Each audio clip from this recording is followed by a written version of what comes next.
years ago, I took the Queen Mary to England, and I didn't know I would ever go as far as India, but um, I did eventually go, and that's a whole story in itself. So when I came back, I realized I didn't want to be back in this country for more than 2 years because I felt the state of mind that I would fall into, or where most people's heads are not at all the way I desired it when I lived in Nepal and India on the first trip. So I figured, in 2 years I'll lose it and I need to go back. When was that? How old were you at the time? Do you know? The first time I went across, I was like 23 Okay. when I went across to India. And that's a whole story. But the second time, I was maybe like 28. And that was like in 1971. Okay. So in 1969, I went back across the country. And on the way going across, I stopped in Montana and I ran out of money. and so I was in this Wild West town called Miles City, Montana. And I tried asking every cowboy about, do you need somebody? And I just did not look the part. My hair was a little long, had a coral turquoise earring, and I didn't talk the way they talk. Yeah. And I didn't have cowboy boots. I had English riding boots. So it was like, you don't have to be far off to be really off. But I did get a job as a cowboy. Daisy, come. Sorry, I'll just put her. And I had never even rode before, but I was so desperate. And the guy said, "Can you ride?" I said, "Oh, yeah." And I knew nothing, and I never let up that I couldn't. But you couldn't. No. You didn't. You hadn't ridden. I had never ridden before. I'd been on a pony when I was like maybe 7 years old. Okay. In Central Park in New York City. That was it. Wow. So fortunately, we went out just one day, and in that one day, I got huge blisters on my butt because I didn't know how to do anything, how to bounce. And then, fortunately, I had a few days for them to heal before we went out. And he was pretty drunk when I met him in Miles City. And it's a pretty wild town. And he said he had a little place out of town. Well, his little place was 40 square miles, 20 that he owned and 20 that he leased. And the cattle was on the 20 square miles that he leased. And his outside of town was 60 miles north and then another 20 miles out of that town, way up in the north near Fort Peck Reservoir in northern Montana. But finally got to learn how to ride, and I didn't do the branding, but we corralled all the horses. We got to a fence, and there were 4 of us, and each one go as far as you can until you hit a fence, and then zigzag your way back and bring back all the cattle. And by that time, by the time we got back, there was a few hundred head of cattle. Wow. And then we had to brand them, so we put them all in this huge corral. And then along with the adults were the young ones. And so my job was to grab the young ones, put their tail up on their back, hold the back of their neck, and have my leg up as close as possible behind their butt, so that if they kicked, the closer you are, you don't get the momentum. You don't get the momentum, and but I had to drive them down this narrow chute being that way. And then by the time I got them to the end, this gate closed over them sideways and then turned them sideways. Wow. So they were like hemmed in like a hamburger on a spigot or something. And then when they were there, then the guy has a branding iron. Sorry, she's very intrigued. No, it's okay. Lily, come on. And then they brand the cattle. But as soon as they do that, the cattle get so freaked out that they immediately shit. And everything comes all over me. And so I had to do that for, 100 cattle or more. And was just one day? That was one particular day, yeah. What did you think of that? Well, it At the was, time. Did you think it was like... I mean, part of me was thinking that, well, this is far out. It's cool. I'm getting paid for it.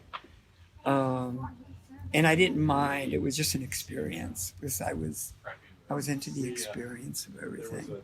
And it was on one of my bucket list of things to do. Work on a ranch. Was to ride and be a cowboy. There was a few other things on the bucket list which I had done previously, and that was to catch fish in the North Atlantic. So I worked as a galley boy on a fishing trawler above Norway, Sweden, and Russia. Wow. Pulling in the nets and the whole 9 yards. Wow. But anyway, on this trip, I learned how to ride. And then when that job was over, I did a few other jobs. And then I realized I wanted to get to Hawaii and make money there. Why Hawaii? I'd been there before, and I knew it really well. So when I got there, I worked on the largest cattle ranch in the world, and it's called the Parker Ranch, and it's right on the slopes of Mauna Kea, which is about 13,700 feet. That's on the Big Island? On the Big Island, yeah. It must be. Yeah, it's on the Big Island. And then there's another peak, Mauna Loa, which is only like 200 feet lower. Mauna Loa? Mauna Loa and Mauna Kea. Oh, yes, I know Mauna Loa. And there's a slope, and in between the two of them is maybe a pass at about, maybe about 6,000 feet or 5,500 feet. So in Hawaii, after working on that ranch for a while, I got a job as a fisherman, which is what I enjoyed more. So we went out on a boat, 3 of us, and we went out about 5 miles, and we laid 240 hooks in the water, large hooks. And we were fishing for tuna. Oh, wow. And marlin. Is that kind of a deep underwater set or more shallow? I think they were quite shallow. Now, the way the hooks are, you've got a big glass ball, and then there's a line with 6 hooks up until the next glass ball. And a line could be as far from here to, maybe 80 yards away. Okay. And then there'd be 40 of those. Wow, that would be quite heavy if you did get a lot of tuna. Well, Did you have a reel or something? No, and the thing is, after you bait all the hooks, throw them out, and then another set of hooks comes up, 1 hook at a time. You bait each one at a time. Oh, wow. And then you throw it out. And then you have, I think I was told it was like something like 2 miles of line. Okay. With 240 hooks altogether. And then when we got to the end, we didn't bring in the line by hand. I mean, we didn't have a winch. You could only bring them in by hand. Oh, wow, that's heavy. Yeah, so, I mean, and they fight. So, you gaff the line, you see the glass ball. Sometimes there's so many fish that you don't even see the glass ball. They're just buried and down there. Wow. So you find the nearest glass ball you can, come alongside, grab the line, and just start pulling. And as you pull more and more, you start to get like a jolt, jolt, jolt, and that's tuna. Okay. And so one guy is steering the boat, and the other guy is pulling. We all took turns doing that.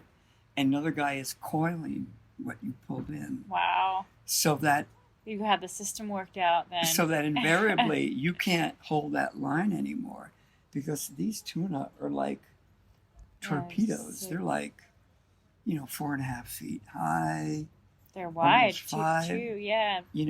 Maybe a 1.5 feet wide, and really powerful.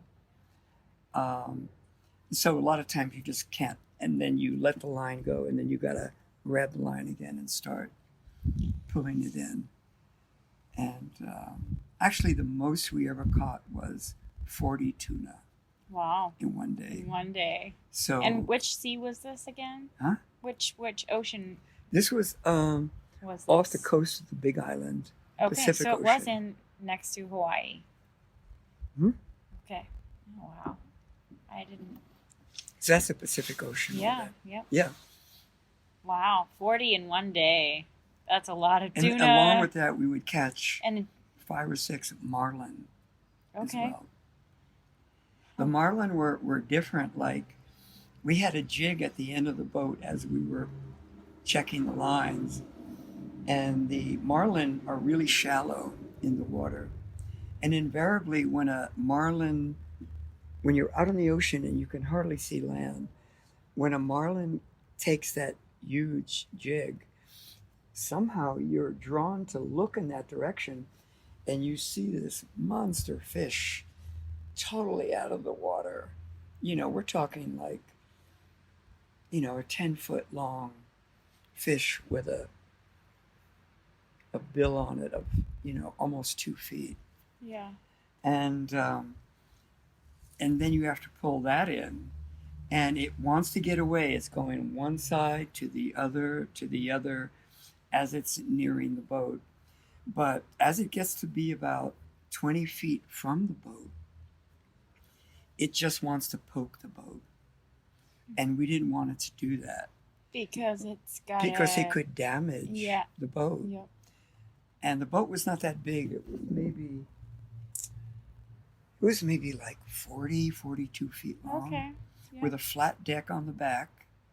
There was no railing, No, because we really. had to pull the fish right over it. right Yeah. over. Mhm. So there was there was the deck, and then there was a slight groove, that went down about 2.5 inches down. And then there was the edge of the boat 3 inches later. So there was a where water can drain out. Oh, could you kneel in there? So Or- you could maybe get a foot in there, but you're pretty much pulling these fish on a flat, up against a flat deck. So when we would catch the marlin, my job was, we had a harpoon as well. Would you be in a harness so you wouldn't fall off no, or anything? Nothing. No. Like Oh that, my no. goodness. And there's sharks in the water Oh my too. gosh. I know, Weren't it you was afraid you were going to fall in? I was. But I actually only ever fell in once, and that was because I was spearing a marlin. So I had a harpoon about a good 8 feet long, with an extra 1.5 feet point on the Okay. end of it. And so I had to stand right on the edge, and with 2 hands, and then as you can see, it's going side to side as it's getting closer and closer to the boat. Now someone else is pulling it in, and then I had to stand right on the edge and harpoon him. But you can't get him in the body; you can only get him in the head. So you've got this much, like, just over Why a is foot. that you area. can't get the body? You Just, would ruin all the that meat. Yeah. And then you can't get him in the eye, because then when you bring him to when the captain's brother brings him that night to the other side of the island people are reluctant to buy a fish without an eye at that time. It's Because just a it could be superstition. rotted or something. Maybe, No, just or... a superstition. Oh, interesting. Doesn't have an eye. So only one time and then as soon as you stab it, you put that pole down on the deck and you lay on it. And then you've got this, right alongside the boat, you've got this bill sticking up, the pointy end sticking up, and the fish is down there in the water. And then immediately we got the hacksaw and cut that off. Then we brought them on, and each fish we would have to bring on after we took the hook off, and with a gaff, 2 gaffs, one on each side, and bring them on the flat deck.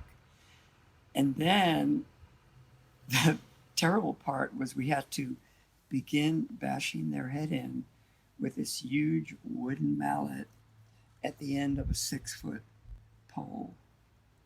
And because they're flopping really big flops on the boat, but when you start hitting them, that flop lacks the volume of flap edge, and you just get them really, really shaking a lot instead. And then after they were at that stage, then we'd open the hole below the boat and put them in there and cover it up. And then at that point, the deck is really slippery. So you have a bucket. Wash it off. You have a bucket and a rope, and you go to the side and you get that bucket in the water immediately, swab the deck, and then you're on your hands and knees Scrubbing. What was the boat made of? It was just fiberglass, or huh? Was it a fiberglass boat, or some kind of aluminum? I think it was a wooden boat. Wooden. Okay. Yeah, and it was approximately, almost 45 foot long. And there were 3 people on it.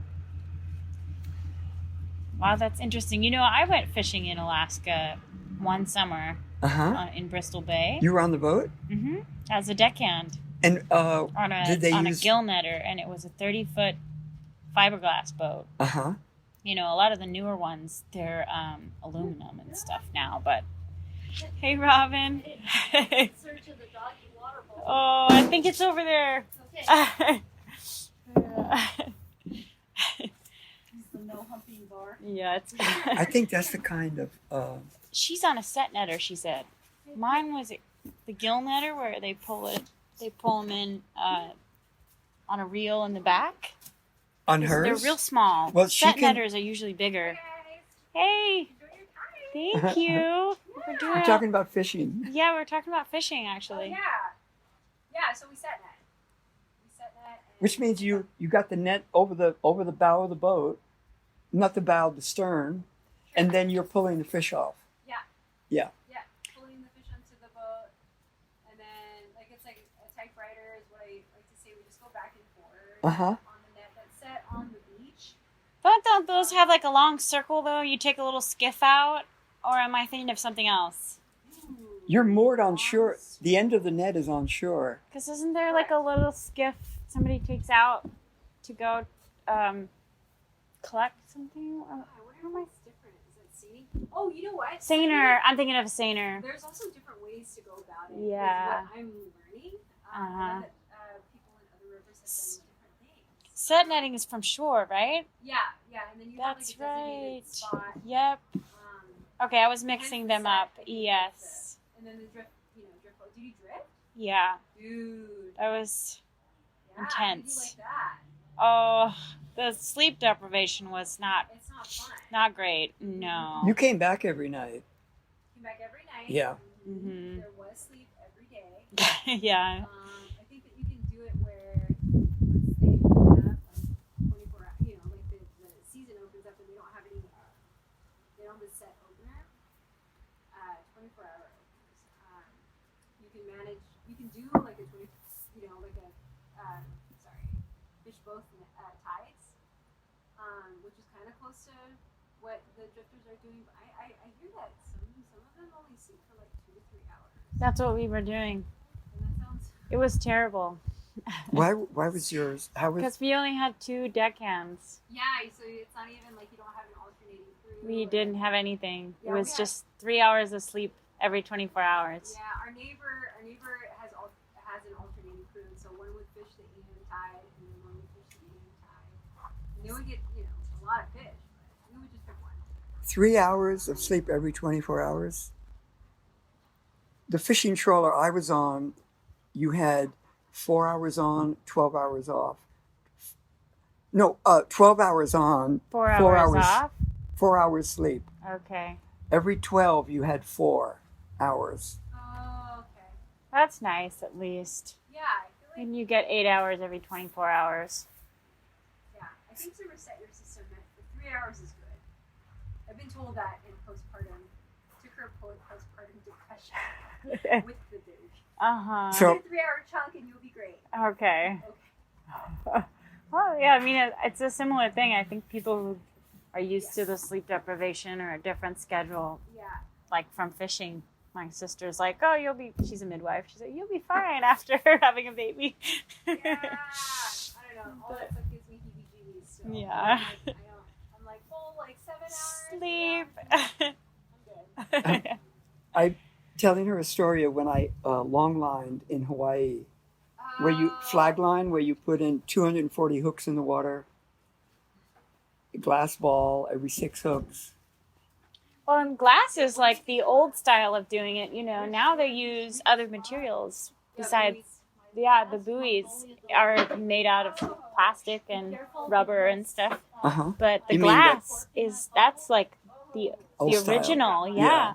Yeah. Yeah. So she's even recording it. Yes, it's okay. Now you probably can't hear you from this far away. Yeah, you're. But I'm gonna transcribe it. That's why it's not. I don't need the recording. So so cool. yeah. Well, have fun. Okay. Have a good night. Okay. I know. Bye. Bye. I forget what's her name. Michelle. Michelle, right? Yeah, she's good friends with my daughter. Yeah, so we pulled in a lot of fish, and in 2.5 months, I made or saved like about $5,000. And with that money, I was able to buy a ticket on a freighter to Peru, fly to LA, get on a freighter to Wait, why Peru and then LA? Wouldn't it have been easier just to or go to did LA? we start in San Francisco or LA? No, I think it was San Francisco. So I got on a freighter, San Francisco, and I was headed back to Nepal to live there, Oh. to meet a Nepalese lady. This is my imagination. I love this. And not come back. And not come back. Because I didn't want to come back. The first trip, Why didn't you? Could you explain that a little bit? Like, why did you feel like you didn't align with the culture in the U.S. I in the was so 70s? I was so enthralled What was it by like? the Nepalese and Tibetan people, as well as spending, over a year in India, that I was so taken by it all that coming back to America, it seemed as though I could see things really clearly. And it seemed like everybody was crazy neurotic, worried about little things, not appreciating what they had, and were super spoiled, among other things. I can go on about that. So I just felt like I want to do the right thing, and I want to go live in the mountains of Nepal and not come back. But before going straight back there, I wanted to check out southern Chile and Argentina in South America. So I took a ship to Peru and got off there and immediately hitchhiked up into the mountains where they have these huge festivals in Peru on their shortest day. Big festival is called Inti Raymi, and up in Cusco at about 11,000 feet, they have these huge ceremonies where they dress like condors and they dance around and they try to call back the sun, because it's the lowest, in their horizon. So they have a big festival, and they do This that. is in the wintertime? It's June. Their winter, Their June winter 21st. is June. Okay. June. So I got off the ship just about that point, and then I hitchhiked 5 days to get to Cusco, and I made it there. And there was big festival and dancing, and it's just fabulous. And the people were really beautiful, gentle people. But I was still on my way back to Nepal. But on the way there, I realized I spent a half a year down there checking out Peru, Bolivia, Chile, and Argentina. And then I went to Machu Picchu, and I had these friends that said, don't get off at the very last point on the railway, because that's where you take the bus to go up to Machu Picchu. Let them drop you off at mile marker, whatever. And from there, you have to be careful, and you have to hike straight up, and there's no trail. And I had a heavy pack because I had a lot of food to last me a few weeks. And I managed to actually get to this old ruin, which was in the jungle amidst the bamboo, and found a good camp spot in an old ruin. And one of the old ruins still had a grass roof on it. So that's where I slept.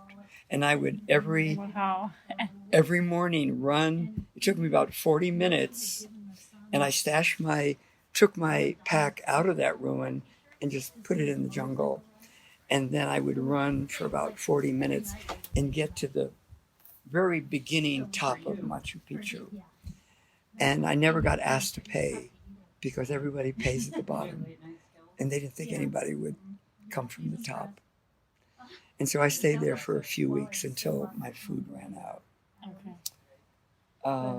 Wow. And so they just told you, go hang out there. Yeah, someone told me, like, when you travel, there's always somebody that's coming the other way from you, letting you know the do's and don'ts. Yeah. Like, I had wanted to go into the Amazon while I was in Peru. I thought, well, I got to go there to Iquitos, which is at the headwaters of the Amazon. And but there were people coming up from there, and they all had malaria. Oh, yeah. And I figured, no, you better God. not do that. And it's a mosquito that bites you, and it's like, it's hard to stay away from mosquitoes. So I figured, you know what, I'm going to pass on that one. Was there no malaria medications at that point to take? There probably was. I forget the famous one. Quinine. Oh, okay. Which you can get in tablets. But anyway, so I stayed in Peru, Machu Picchu, hitchhiked to Bolivia, La Paz, then down to Chile, up to Argentina, and then along the way I had bought a ticket. I think maybe it was in Peru, in La Paz, on a ship leaving Buenos Aires by way of Rio de Janeiro on the way to Vigo, Spain.